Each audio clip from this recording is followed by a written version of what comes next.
na mliona nilirudi nikasema kwamba ninaenda kufanya kazi na yule kiongozi wa Waluya anaitwa Musalia Mudavadi.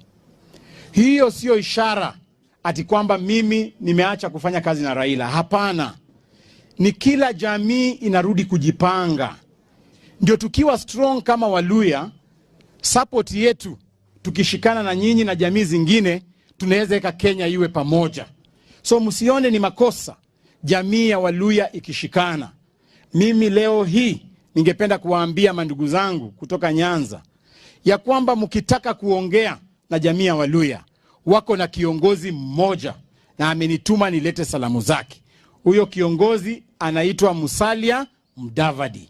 Na mimi naomba siku moja, kama bado tuko hai, ikifika kule mbele, mkiona kwamba Musalia Mudavadi anatosha kuongoza jamii na taifa letu la Kenya, mimi naomba tafadhali mtukumbuke kama mashemeji wenyu, msimame na Musalia Mudavadi. Ama mimi naomba vibaya? Mtasimama na sisi ile siku ambaye Mungu atasema. Lakini kwa sasa hivi turuhusu jamii zote zijipange. Ukiangalia jamii zote, hata jamii ya Central inajipanga. Mnajua vizuri sana tuko katika msimu wa constitutional amendments. Na sisi kama viongozi tumesema tunaunga mkono ile BBI ambayo inataka kuleta, kwa sababu hiyo BBI inataka kuleta masuala ambayo inaenda kuhakikisha kwamba kuna usawa Kenya hii. So mimi ningependa kuwaomba, wakati ripoti hiyo inatoka, tusipitishe tu kura.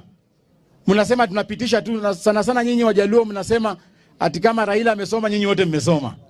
Mimi ningependa kuwaomba tafadhali, mambo ya kikatiba ni mambo kibinafsi.